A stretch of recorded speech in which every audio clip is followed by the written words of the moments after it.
Bismillahirrahmanirrahim. Assalamualaikum warahmatullahi wabarakatuh. Perkenalkan, nama saya Wiwit Salma dari kelas B, jurusan Ilmu Al-Quran dan Tafsir semester 4. Dengan tujuan memenuhi tugas individu, yakni mata kuliah Tarikh Al-Quran, dosen pengampu Bapak Muhammad Yahya. Saya akan sedikit mengulas dan menjelaskan sebagaimana buku yang telah saya baca, yaitu buku The History of the Quran bab 1-4 dan Rekonstruksi Sejarah Al-Quran karya Taufik Adnan Amal. Yang pada bagian pertama akan menjelaskan mengenai asal-usul pewahyuan Al-Quran. Dalam bagian ini dituangkan ke dalam 3 bab, yaitu bab pertama membahas tentang meletakkan Al-Quran dalam latar kesejarahannya, dan yang kedua yaitu berupaya menelusuri asal-usul Al-Quran. Yang ketiga yaitu kronologi pewahyuan Al-Quran. Dari sudut pandang negara-negara ahli kuasa Arabik, merupakan kawasan terpencil sekalipun mempunyai posisi yang cukup penting dalam ajang perebutan kekuasaan politik di Timur Tengah, yang ketika itu didominasi oleh 2 imperium raksasa, yaitu Keisaran Bizantium atau Romawi Timur dengan ibu kota Konstantinopel, dan serangan beratnya yaitu Persia, yang ketika itu imperium ini berada di bawah kekuasaan dinasti Sasanid atau Sasaniyah. Nah, perebutan kekuasaan imperium adidaya itu memiliki pengaruh nyata terhadap situasi politik di Arabia kala itu. Perebutan kekuasaan yang berkepanjangan antara Bizantium dan Persia ini mendapatkan perhatian serius dari orang Arab ketika itu, lantaran relevansi politiknya yang nyata terhadap mereka. Nah, tentang perebutan kekuasaan kedua ahli kuasa tersebut, Al-Quran menuturkan dalam Al-Quran surah Ar-Rum ayat 2-4, yang artinya telah dikalahkan bangsa Romawi di negara terdekat, yang setelah kekalahan itu mereka akan memperoleh kemenangan dalam beberapa tahun lagi.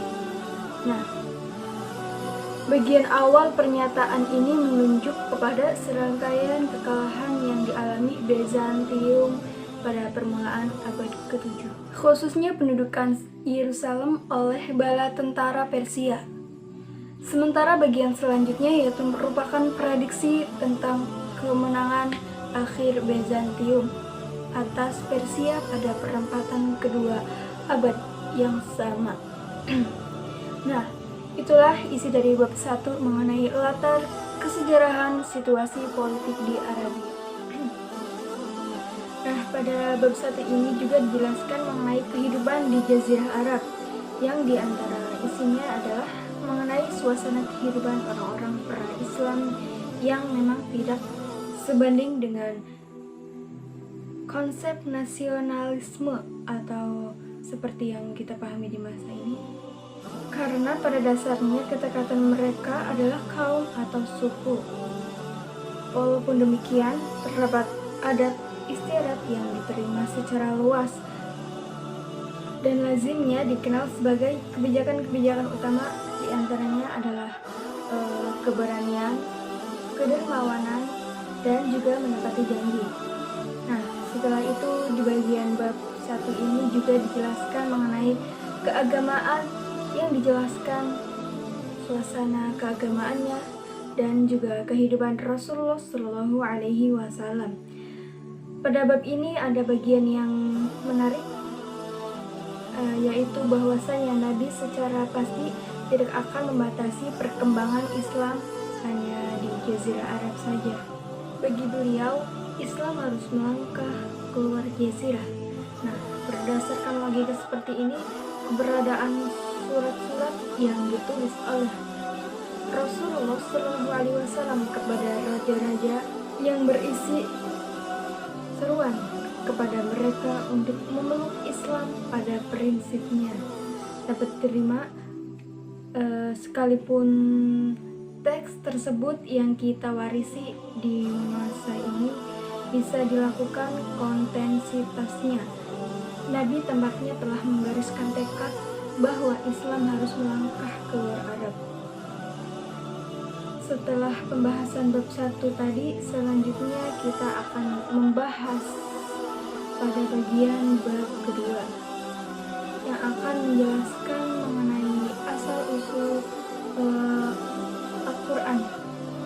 Berbagai gagasan para oposan kontemporer Nabi tentang asal-usul atau sumber Al-Quran terlihat memiliki kemiripan dengan konsepsi yang dikembangkan di Barat sejak abad pertengahan hingga dewasa ini. Kemiripan ini juga dijadikan sebagai basis oleh para sarjana Barat untuk teori mereka bahwa sumber inspirasi. Kemiripan ini juga dijadikan sebagai basis oleh para sarjana Barat untuk teori mereka bahwa sumber inspirasi Al-Quran adalah Perjanjian Lama dan Perjanjian Baru, Taurat dan Zabur, dalam istilah Al-Quran. Nah, tetapi kaum muslimin barangkali akan menisbatkan kemiripan dalam ketiga tradisi agama Ibrahim ini kepada kesamaan sumber-sumber kitab suci masing-masing agama tersebut menurut keyakinan umat Islam. Seluruh kitab suci bahkan di luar ketiga tradisi keragaman Semit itu bersumber dari Allah dan Rasulullah yang menyampaikan kitab suci itu diutus olehnya. Nah, memang menyebutkan bahwa para nabi diutus untuk menyeru kaum-kaum dan bangsa-bangsa yang berbeda pada masa-masa yang berbeda pula. Namun risalah yang mereka sampaikan adalah risalah yang universal dan identik. Nah, semua risalah tunggal yaitu Alkitab atau induk segala kitab atau kitab yang tersembunyi atau Lauhul Mahfuz yang terpelihara, yang merupakan esensi pengetahuan Tuhan dari esensi kitab primordial, dan semuanya bersumber dari Allah Subhanahu wa Ta'ala. Karena semua risalah Tuhan itu universal dan identik, maka manusia mesti mengimani seluruhnya. Nah, di dalam Al-Quran, di samping disebutkan kewajiban untuk mengimani kitab suci agama Yahudi dan Kristen, Muhammad SAW diperintahkan untuk mendeklarasikan, "Aku beriman kepada seluruh kitab yang diturunkan oleh Allah." Nah, oleh karenanya agama Allah tidak dapat dipecah-pecah. Demikian juga kenabian Al-Quran juga mengharuskan keimanan kepada nabi-nabi pembawa risalah Tuhan tanpa diskriminasi. Bagi Al-Quran, tidak ada satu umat pun yang tidak pernah didatangi seorang pemberi peringatan. Jadi, berbagai kemiripan dalam ajaran agama-agama bukanlah disebabkan agama yang satu menghadapi agama yang lain, tetapi karena tiap-tiap agama tersebut berasal dari satu sumber, yaitu Tuhan semesta alam. Pada bab kedua dijelaskan juga mengenai wahyu dan ilahi yang isinya dapat kita mengambil kesimpulan bahwa dalam gambaran Al-Quran, pengalaman kenabian Rasulullah SAW adalah yang bersifat spiritual dan internal, sekalipun dorongan-dorongan ke arah terjadinya eksternal, tetapi gambaran seperti ini jarang ditemukan dalam konteks hadis-hadis bahkan sebagai besar gambaran hadis yang dipandang sebagai mekanisme pewahyuan, justru tidak berkaitan wahyu Al-Quran. Nah, gambaran mekanisme tentang pewahyuan Al-Quran bisa ditemukan dalam koleksi hadis-hadis awal, lalu menjawab pertanyaan bagaimana cara pewahyuan kepadanya. Nabi Muhammad SAW mengemukakan bahwa terkadang wahyu datang kepadanya laksana gemercing lonceng. Sesudah hal itu berlalu, Nabi memahami wahyu yang disampaikan kepadanya di lain kesempatan melalui menjelma sebagai seorang lelaki yang tampan dan menyampaikan wahyu secara lisan kepadanya. Kemudian lanjut di bab 3, yaitu mengenal kronologi pewahyuan Al-Quran. Langkah utama dalam upaya penyusunan kronologis semacam ini adalah penentuan unit-unit wahyu dalam sebagian besar surat Al-Quran yang memiliki kandungan ayat dari berbagai